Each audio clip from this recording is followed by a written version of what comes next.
Hey, what's going on everybody? It's ETAPRIME back here again. This is going to be kind of a quick one, but we do have some news about 3 new upcoming handhelds from AyaNeo, and I kind of wanted to just get this out of the way.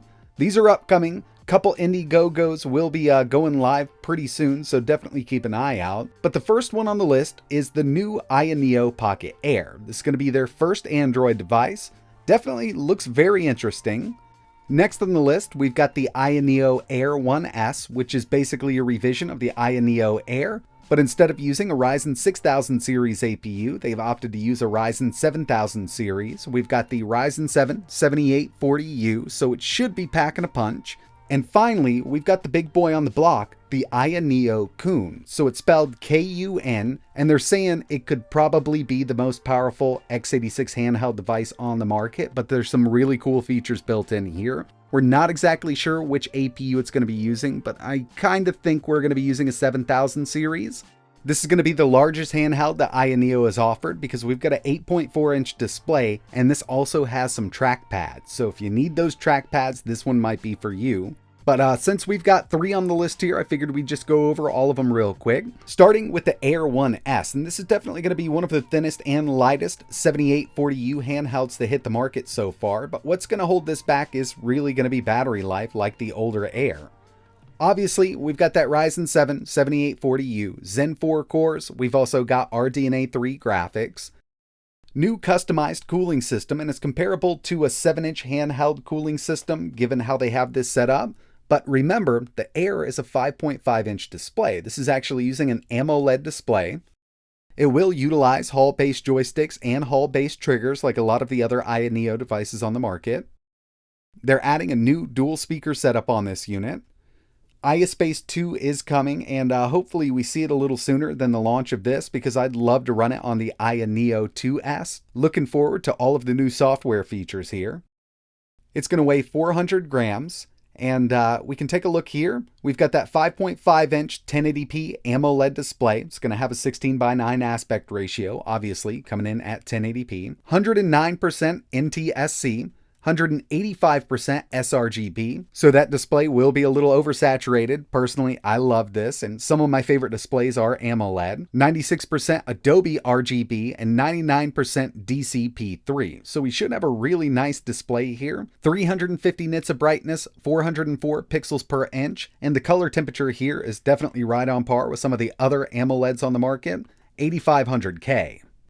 Checking out the rest of the specs here, it is going to be using DDR5, and we've got a 38 watt-hour battery. Now, we already kind of struggle with, let's say, a 45 or even a 52 watt-hour battery and the 7840U at those higher TDPs. So we can definitely count on not getting as much battery life out of this as we would with a larger handheld. But if you take that TDP down, it could be manageable. It's really up to you in the end. I mean, are you looking for a really small handheld with a powerful CPU? Or you want to go a little bigger, a little heavier, with a little better battery life? But of course, price is going to be a real deciding factor for anybody wanting to pick one of these up, and we'll just have to wait until the Indiegogo goes live. Next on the list, we've got AyaNeo's very first Android handheld, the Pocket Air. Now, this is kind of utilizing that same design from the AyaNeo Air. Personally, I do like the color scheme that we've seen so far. Definitely looks really retro, and that's what they're kind of pushing here, you know, emulation on this device. And of course, since it is Android, we could run Android games on it. And they have announced the specs here. So this is going to be coming in at 380 grams. The CPU is the MediaTek Dimensity 1200, and we have seen this in some other Android handhelds so far, so we do have a good idea of how it's going to perform. And they've also stated that this has one of the best active coolers ever in an Android handheld, and I wouldn't doubt it. You know, if they use something they already utilized in an x86 handheld, it's going to do an amazing job keeping that CPU chilly. A 5.5-inch AMOLED display, AyaNeo's master controller. This is going to be the Android edition, so we can fully customize all of the buttons on the unit. Hall-based joysticks, Hall-based triggers, X-axis linear motor for nice haptics, built-in gyro. It's got an integrated fingerprint sensor, so we can log into Android really quickly. Dual mic setup here, 3.5mm audio jack, a 7,350 milliamp hour battery, and I do see this getting some really great battery life given that we have that super large battery and we're only running Android here with that Dimensity 1200. And out of the box, this is going to be running Android 12. No official word on pricing, but again, that's going to make or break the device. And like I mentioned, we've already seen this Dimensity 1200 CPU in other devices, so we've got a good idea of what this thing can do. We're around 691,000. I've seen it up in the 700,000s. And, that's kind of far off from the Snapdragon Gen 1 or even the Gen 2. But depending on what they do with the CPU, given that we have that active cooling, might be some overclocking going on, we could get a little better performance out of this. Either way, I'm actually really excited about the Pocket Air. Glad to see them hitting the Android market up. And as soon as I can get my hands on one, we will be doing a lot of testing. But the final one that I wanted to talk about here was the upcoming AyaNeo KUN. Now this looks to be a pretty beefy handheld. I'm actually really excited about this. And recently they did offer some tweets about this device. Not much information is really known about the internal specs just yet, but they've recently posted a few tweets about this device, introducing the AyaNeo KUN, the ultimate handheld experience, 8.4-inch display, possibly the most powerful Windows handheld ever, fine-tuned grip, optimized for large screen handheld, and the Indiegogo pre-launch is coming soon, so we'll know a little bit more about this. In a few of their press videos, they did show off a couple internal parts, like the battery. As you can see, this is going to be a pretty big battery for a pretty big handheld, but depending on what kind of APU we have in here, it's definitely going to need a lot of juice. Looks like they're going to be offering 2 different color variants. Really like that white with the kind of teal or maybe even blue. I'm a little bit colorblind, so I'm not exactly sure what's going on here. Still looks great to me.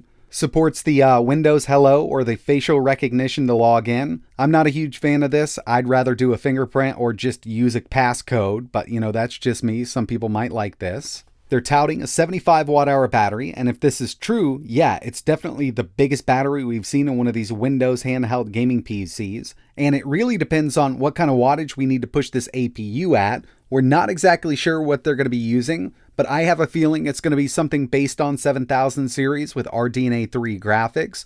And even if we needed to push it up to 30 watts to get some really great performance out of it, which even the 7840U performs amazingly at 30 watts, then we're going to see some really great battery life out of this handheld.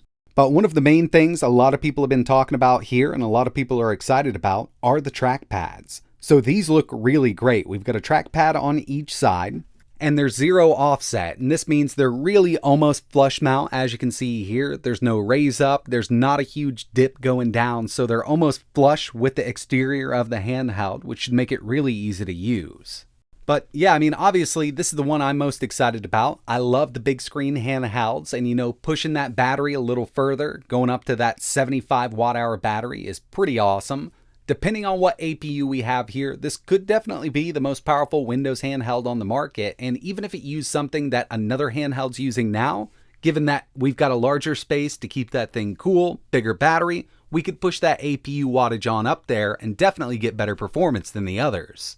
But that's going to wrap it up for this video. I really appreciate you watching. As soon as we can get some pricing on all 3 of these devices, I will post in my community section. Like I mentioned, the Indiegogo should be coming soon for a lot of these. I can guarantee it that the KUN is going to be a really expensive handheld given what they're putting into this thing. So that's really going to make or break most of these devices. Pricing is going to be key here, and if they can keep it down or close to what's out now and get even better performance, then they could definitely make it. Let me know in the comments below if you're excited about any of these devices. Obviously, the one I really want to get my hands on is the KUN, but that Android device does look pretty interesting. If that price is right, it could be an awesome little handheld. If you've got any questions or if you'd like to learn more about these new AyaNeo devices, I'll leave some links in the description. And like always, thanks for watching.